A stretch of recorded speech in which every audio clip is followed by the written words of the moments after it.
Shalom. Ibrani 12 ayat yang 16. Kita baca dulu Ibrani 12 ayat yang 16.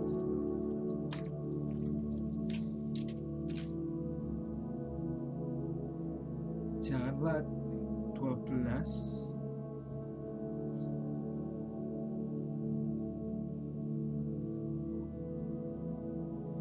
Janganlah ada orang yang menjadi cabul atau orang yang punya nafsu rendah seperti Esau yang menjual hak yang kesulungannya seperti sepiring makanan.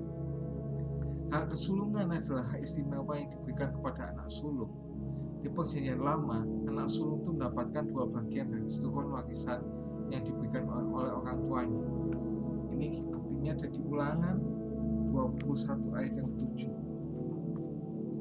Ulangan 21 ayat yang 7. Dan mereka harusnya memberi pernyataan dengan menyatakan tangan kami. 21 ayat 17 ya. Tapi ia harus mengakui anak yang sulung dan istri yang tidak dicintai itu dengan memberikan kepadanya 2 bagian dari hasil punyaannya. Sebab dialah kegagalannya yang pertama-tama, dialah yang punya hak kesulungan. Bangsa Israel adalah hak anak sulung Allah ya. Sampai sekarang ini dia, sampai sekarang ya. Meskipun begitu ya, Tuhan kan masih penuh kasih karunia ya, masih ngasih waktu Israel untuk taubat ya nanti ya. Dikeluarkan 4 ayat 23 ya.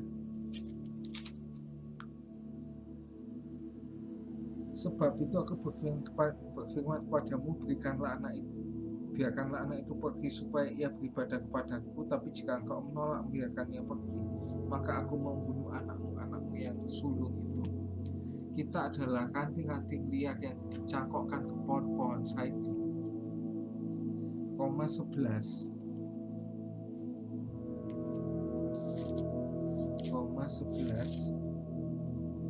ayat 17. Karena apabila beberapa cabang telah dipatahkan dan kamu sebagai tunas liar yang telah dicangkokkan di antaranya dan turut menjadi pohon zaitun dalam bagian akar pohon zaitun yang penuh getah. Korelasinya apa?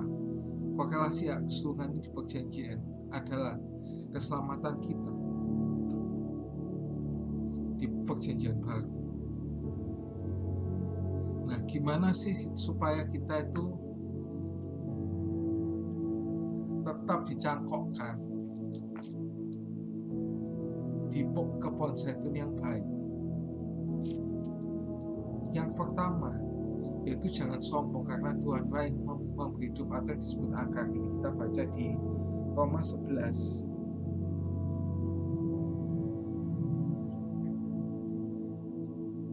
ayat 18. Janganlah kamu bermegah terhadap cabang-cabang itu. Jikalau kamu bermegah, ingatlah bahwa bukan kamu yang menopang akar itu, melainkan akar itu yang menopang kamu. Tidak ada orang superior sehingga kebal terhadap dosa dan pasti selamat dengan kekuatannya sendiri. Termasuk di agama lain ya, pengajaran mereka itu ya dia pasti menyesatkan pengajaran keselamatannya. Apalagi nggak menganggap apa dosa itu cuma sebagai godaan iblis saja, sama godaan lingkungan ya. Padahal kadang kita itu punya benih dosa di dalam kita itu yang diturunkan turun-temurun dari Adam sampai ke kita. Adam sebagai manusia pertama itu, yang sebagai kadang itu ada mengatakan sebagai kapten kita gitu. Yang ya supaya kita juga menanggung, kita kadang-kadang nganggap sebagai timnya Adam gitu ya. Ya sehingga gak ada orang yang selamat dengan kekuatannya sendiri. Makanya kenapa itu Tuhan Yesus perlu turun ya, meskipun kejadiannya itu sangat-sangat di luar nurul, tapi itu bentuk kasihnya Tuhan sama kita yang itu luar biasa. Tuhan ya gak cuma ongkang-ongkang di surga, cuma ngasih berkat, ngasih kutuk pada manusia, tapi itu berani belusukan ya ke dunia. dunia sampai menebus kita dari dosa-dosa. Betapa romantisnya, nggak ada yang cinta yang seromantis itu loh ya, sampai pakai nyawa-nyawa segala dikorbankan gitu loh. Kalau sekarang ngomong nyawa-nyawa, korban nyawa itu pasti cuma gombal aja kan. Kalau Tuhan Yesus gak mungkin gombal ya, pasti benar-benar itu dilakukan karena benar-benar sayang banget bersama kita. Yang kedua, gimana supaya kita tetap dicakokkan konsep yang baik, percaya dan takut akan Tuhan. Kita baca di Roma 11 ayat yang ke-20. Baiklah mereka dipatahkan karena ketidakpercayaan mereka, dan kamu tegak teracak dengan dunia. Teracak karena iman, janganlah kamu sombong, tapi takutlah akan Tuhan. Maka itu kita tetap harus setia sama Tuhan. Jangan sampai longkot terus login ke agama lain yang dianggap mayoritas. Ya ngapain kayak gitu? Tetap percaya pada Tuhan. Gak perlu lokot-lokotan sudah ya. Tetap login. Kita gak punya time obsession kok di hadapan Tuhan itu. Kekal kok itu. Kalau kita di dunia pasti kita punya time obsession gitu ya. Hal-hal yang membuat kita tidak percaya dan tidak takut akan Tuhan. Yang pertama yaitu lelah dan capek dalam menjalani hidup. Kita baca di Kejadian 25 ayat yang ke-6.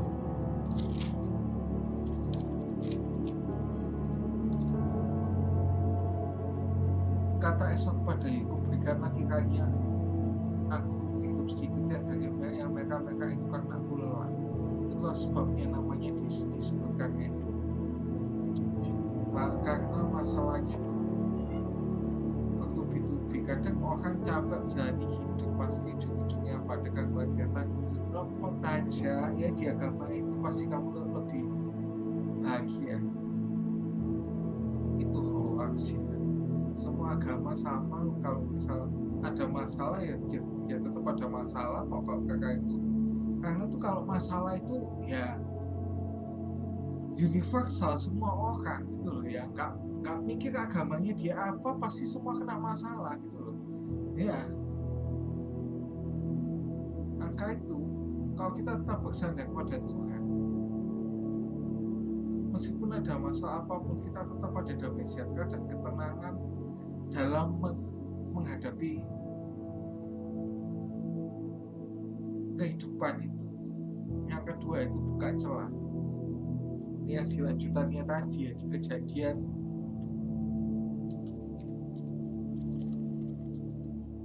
Kejadian 25 ayat 30 sampai 31.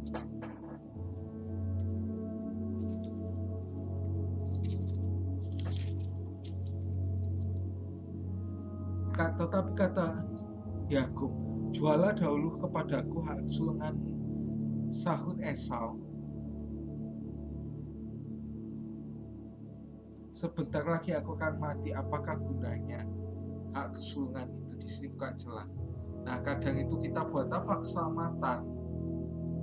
Tapi kalau nggak selamat, maksudnya hidupnya susah. Buat apa kadang kita percaya? Buat apa kita percaya Yesus kalau hidup kita masih susah? Kan sama aja di agama lain yang masih banyak backingannya di bumi. No ya, itu hoax ya.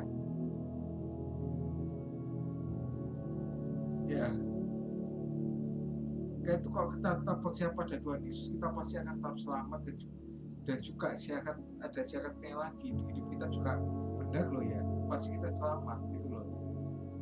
Meskipun hidup susah gimana pun, asalkan ada Tuhan Yesus, pasti ada damai sejahtera di dalam hati itu.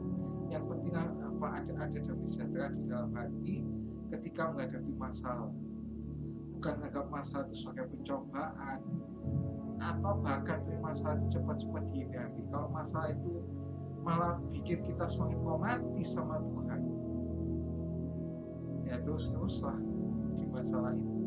Ya tapi pasti Tuhan itu akan pasti redakan dari masalah itu. Yang ketiga, yaitu memandang ringan atau memandang remeh hak kesulungan. Kita lanjutkan di ayat 33 sampai 34.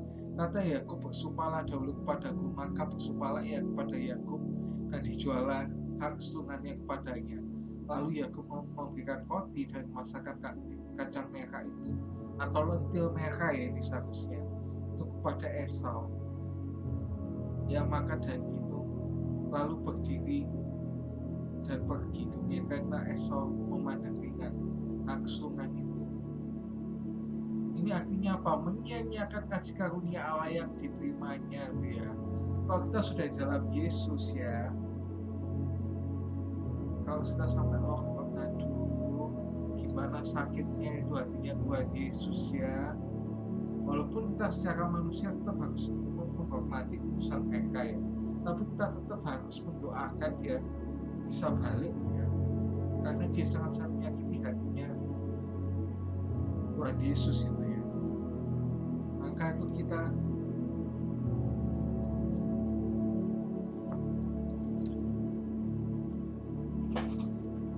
baca di 2 Korintus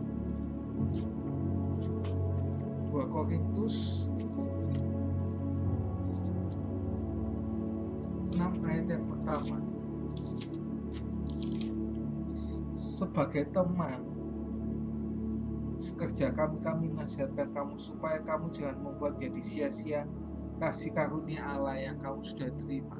Dan ini awalnya menyangkal Yesus dan akhirnya bisa menjual Yesus murtad, atau yang bahasa kerennya sekarang lock out dan wajib di agama lain.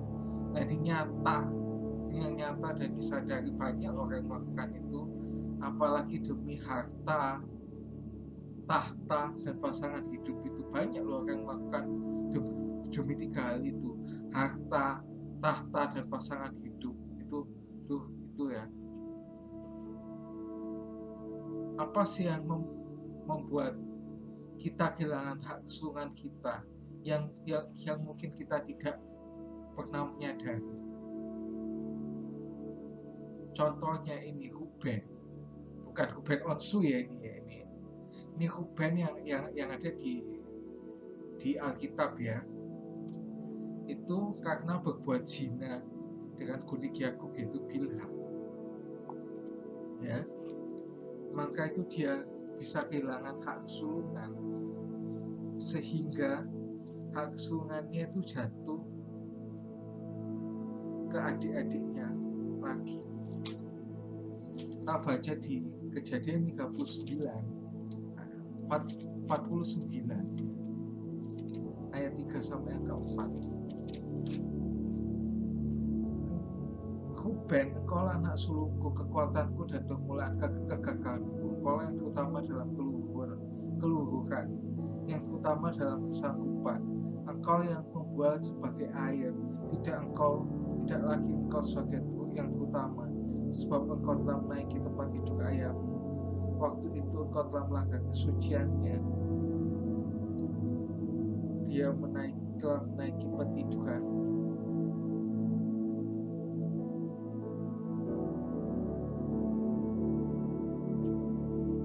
Dan kita baca juga di 1 Tawarik 5 ayat yang 1.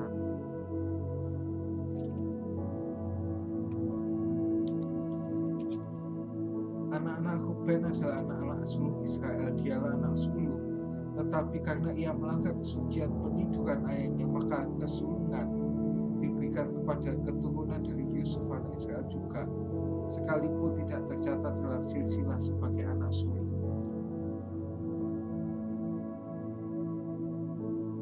Yang kedua itu Efraim. Efraim itu karena menyembah berhala dan juga jahat. Kita baca di Hosea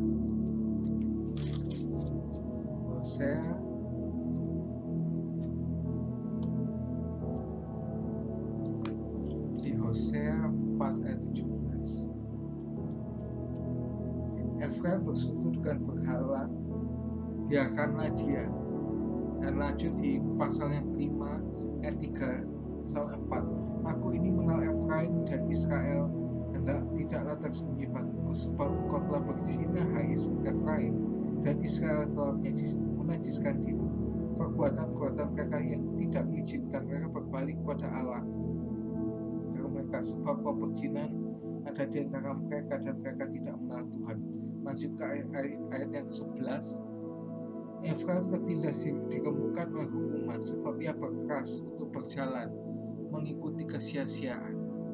Nah ini kalau kita melepaskan keselamatan itu sebuah kebodohan yang besar gitu ya, sangat-sangat bodoh. Dan mohon maaf soal disebut di sini tulul, kita tulul ya kayak gitu tuh ya.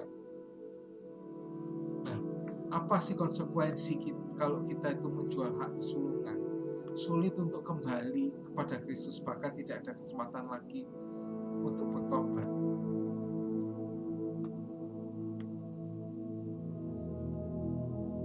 Maka itu karena hal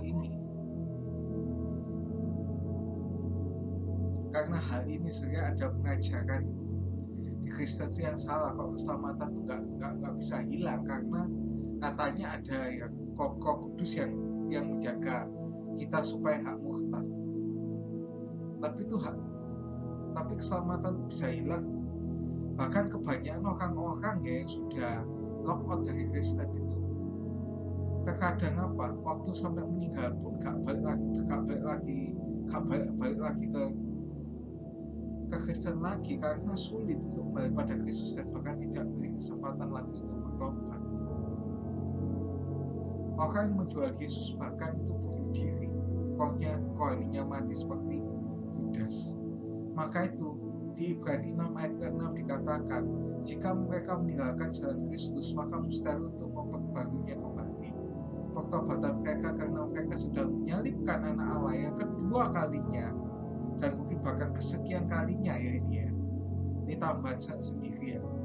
Dan juga mempermalukan ya secara terbuka. Tuhan Yesus waktu disalibkan dipermalukan kayak gitu ya. Betapa besar dosanya mereka. Maksudnya bukan dosanya itu besar secara ukurannya, tapi karena mereka tahu dosa tapi masih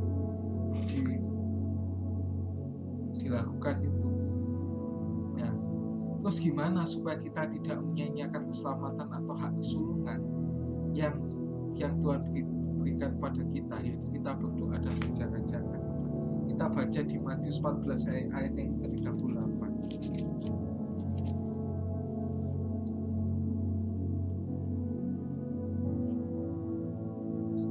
Matius ya.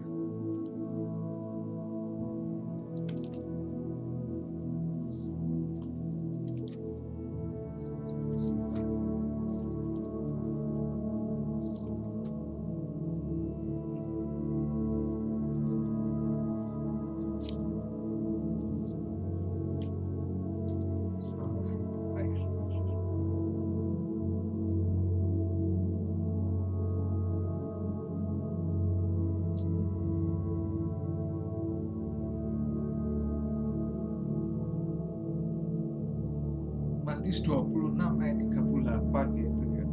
Lalu katanya kepadanya, hatiku sangat sedih seperti mau mati, rasanya tinggallah di sini dan berjaga-jagalah dengan aku. Kata Tuhan Yesus di sini berjaga-jaga dan berdoa. Berjaga-jaga itu apa sih? Membawa pelita dan minyak. Ini yang cerita gadis bijaksana itu ya. Pelita itu artinya apa? Iman. Dan minyak itu apa?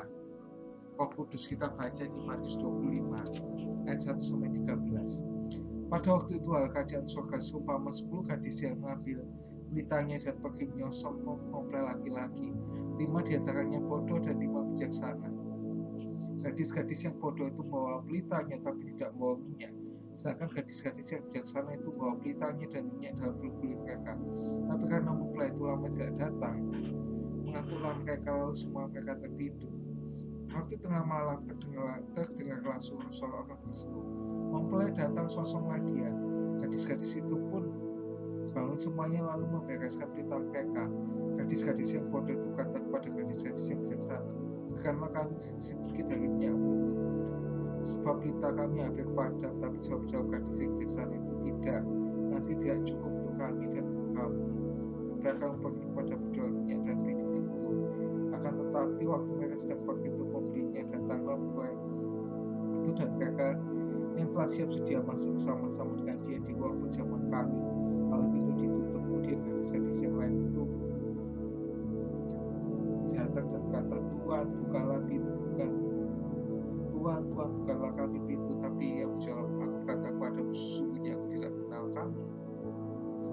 Karena itu berjaga-jagalah, sebab kamu tidak tahu hari dan saatnya. Nah, ini artinya apa? Tidak bisa kita beriman saja tapi tidak ada Roh Kudus.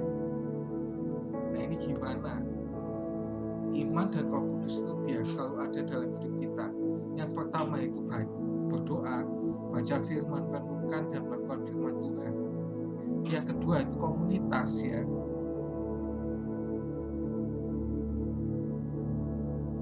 Ini bisa komunitas dalam Kristen, dalam gereja, atau komunitas non-Kristen. Yang perlu diwaspadai di komunitas adalah yang pertama itu hati-hati dengan konspirasi orang yang mempengaruhi kita sehingga kita kehilangan keselamatan. Seperti di Kejadian pasal 27 ayat 1-40 itu intinya aja ya, karena sangat panjang. Konspirasi Ribka dan Yakub supaya Yakub diberkati oleh Ishak. Yang kedua, hati-hati dengan pergaulan. Karena di 1 Korintus 15 ayat 33 dikatakan pergaulan yang buruk merusak kebiasaan yang baik. Apa sih konsekuensi yang diterima ini? Allah akan menghukum orang yang tidak mengikuti Dia lagi, tetapi Dia tetap baik kepadamu jika kamu bergantung pada kebaikan. Itu ada di Roma 11 ayat yang ke-22.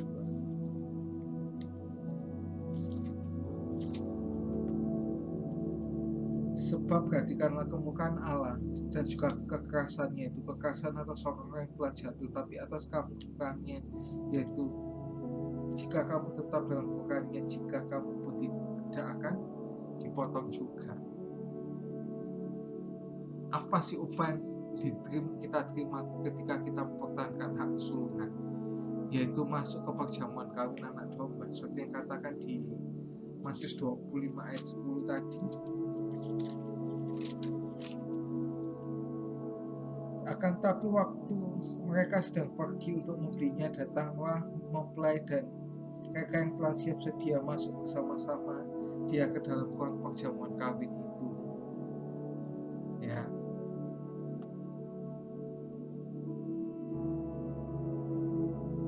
Nah, kita itu supaya gak kehilangan kesulungan, maka kita itu gak boleh sombong, kita harus tetap percaya dan takut akan Tuhan-Nya. Terus terlebih kita juga harus berjaga-jaga, ya. See you and God bless you.